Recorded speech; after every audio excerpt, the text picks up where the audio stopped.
everyone, this is the Final Bosman, and today's episode cannot be possible without your money. So let's make a statement. Send me your money. Let's go. Let's do it. Let's show them who we are. Let's go. Final Bosman, we can do it. Oh. Welcome to the show. I am Kyle Bosman, and what is hot in the news this week? Kickstarter, of course. 2 big projects funded. Of course, Koji Igarashi just earlier this week had his game Bloodstained Ritual of the Night, first try, and also a company called Platonic Games is doing a successor to Banjo-Kazooie named Yooka-Laylee. This is the hardest part of my job, by the way, is that first sentence, just keeping all of those weird words all in one mind. It's not as easy as it looks. 2 huge games that are sort of successors, spiritual successors, launched on Kickstarter, a sort of, yes, we do want these games kind of games. And so that's reason enough. Today's episode is instructed to make a simple episode. It is a very simple episode. We're looking at these 2 Kickstarter projects, about what I love about them, what I don't like about them, and what I think is genius about them. So let's start with Yooka-Laylee. Yooka-Laylee, already over $2 million at the time of this recording. Yooka-Laylee's making a ton of money. Here's something I like about the Yooka-Laylee Kickstarter campaign. A video in which you can see this game being played. And if you can do that, you are way ahead of most Kickstarter campaigns. And so it's nice to see, obviously the game won't look like this when it's finished, but it's just nice to see this thing we do not have now. I think that's why Yooka-Laylee is making so much money, is this thing we used to have. Somebody platforming, somebody rolling and collecting coins, something we barely have anymore. I wish they weren't floating islands, but that's just a stupid Kyle thing. And so it's just nice to have this. I think this is why you're making so much money, is you're just showing a game that we don't have. You're showing it. That's important. What I don't like is the release date of October 2016, which I think is highly unreasonable. Platonic says themselves they're trying to work up to a team of 15 people, a Nintendo 64 style team size. I think that's going to be hard for that team of 15 people to put out the game we're expecting by October 2016. It could happen. If that game comes out in October 2016, you can call me Donkey Butt. But until then, I'm going to remain highly skeptical. And honestly, if we can be a little colder about this, I think that maybe that release date is a good idea for raising money. After all, you are more likely to give them money if the game is coming out sooner than if they put it out in 2017 or 2018. You're just more likely to give them money. And so is it the right thing to do? Probably. If I was in their shoes, yeah, I'd be like, yeah, everybody, it's coming out next year. Count on it. Get ready for it. Give me your money.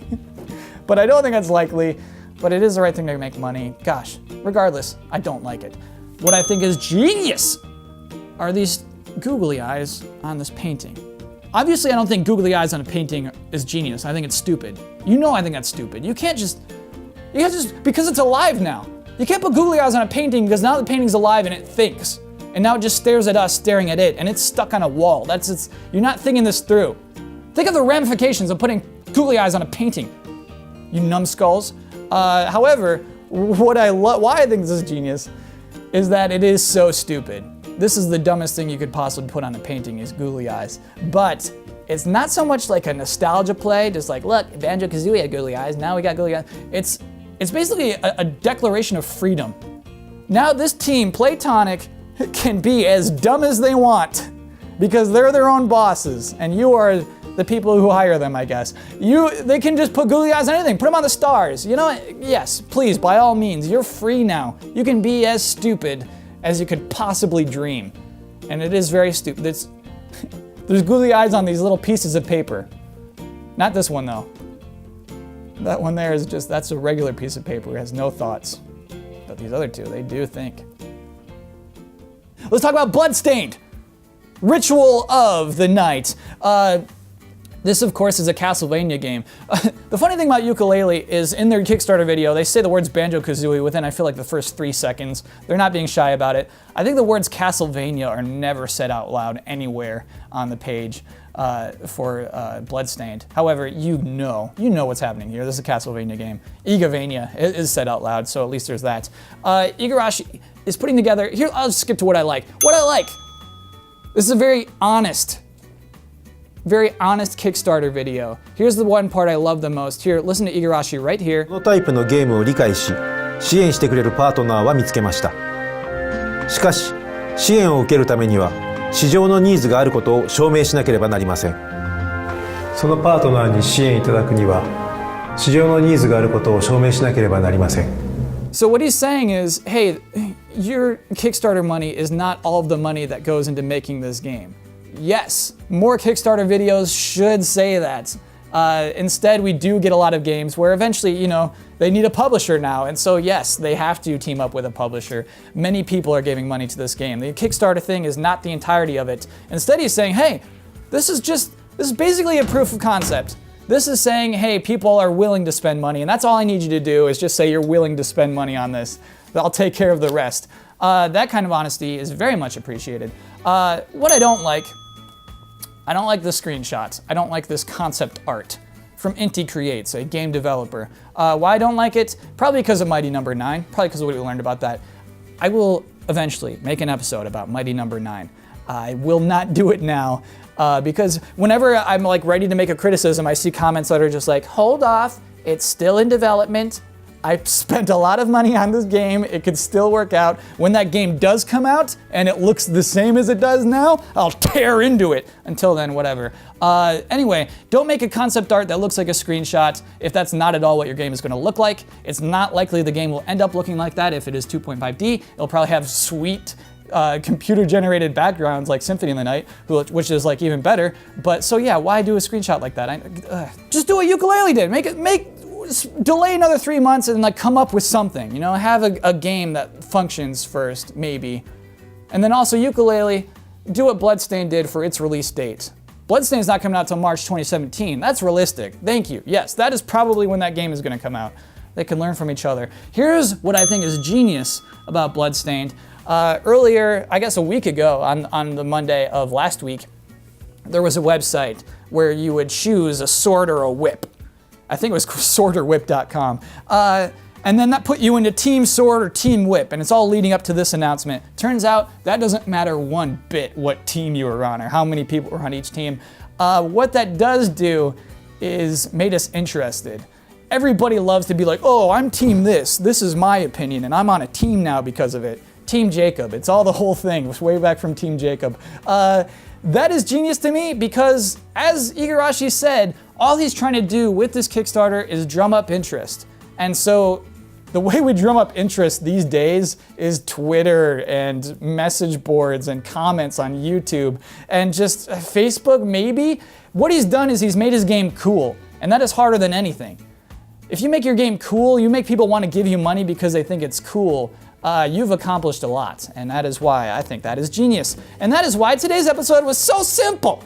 Look how simple it was. That's it. That's the end of it. If you're on Twitter, you can find me at Kyle Bosman. I should address one thing before we go. A lot of comments last week were telling me I broke a rule about not having mental breakdowns, which makes no sense to me. I have one new rule, and it's have a good time, dude.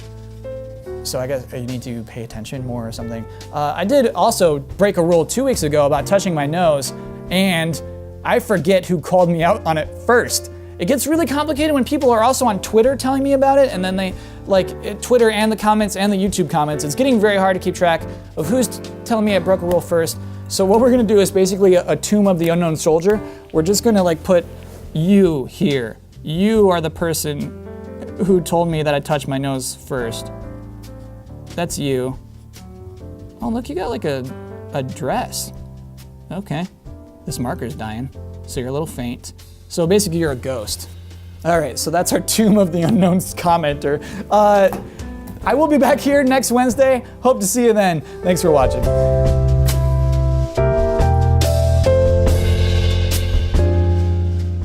There's googly eyes on these little pieces of paper. Not this one though. That one there is that's a regular piece of paper. It has no thoughts. But these other two, they do think. Just imagine putting that in your pocket and it doesn't have eyelids, so its eyes hurt in your pocket. And you know it's thinking, it's observing, and it just has to accept that its role in life is to just be a piece of paper with a little UPC code on it. Like, that is all that thing has. It's just, this is what you are. You will never be more than this. You will never star in your own video game. You are a piece of paper. You could get torn up and no one would care. You're gonna get scanned and you're garbage. You think anyone's gonna cry for you? What, your little piece of paper mom? No, it's a tree with googly eyes and it's stuck in the ground. It looks happy, but if it had a mouth, it would be frowning. I guarantee it. So what are you gonna do, you little piece of paper? You're just gonna stick around in my pocket? Yes. You're gonna be stuck there until I pull you back out. Now what, Platonic? You didn't think this through. You didn't think this through. What I like about Bloodstained. Hey everyone, you might remember 2 episodes ago I was trying to figure out how to do my annotations at the end of an episode. Of course, everyone liked me singing the Jurassic Park song. However, you can't do that. You can't just sing someone else's song at the end of your show. Like, I can do it the first time, that's satire. After that, then it's like a theme song, it becomes a whole other thing. That's someone else's music. And I know I would never get in trouble. No one would say, excuse me, I was the composer of that Game Boy song. Give me money. Honestly, I believe in music rights and I don't think that's the right thing to do. Anyway, so what I have settled on is we're gonna go all black. You won't see me. I'm going to play the song that I love on my sweet little Casio SA8. I've had this since like before memories. You know, you can't formulate memories until like you're 3 years old. Like, I've had this before that moment, so this is a cool thing. So I'm gonna play a song and then also not like this. You would be mad if, oh, it's not even on. You would be mad if I was like, I can't like play piano, I can't do that, but I can like play songs on this. So anyway, we're gonna do that. We're gonna go black, you're gonna hear music, and I'm gonna like basically, I don't even know the videos too well this week, but I'll try to describe them, and then that'll be what we do going forward every week. Thank you for your consideration, participation. Thank you for your patience. How do you even watch me go through this? Here we go! This week on Game Trailers, on Bonus Round, I think they're talking about, it's hard for me to tell from the image, it looks like they're talking about superheroes. We have a review of The Witcher 3 that Daniel Bloodworth worked very hard on. He clearly loves it, but what score did it get? Click to find out.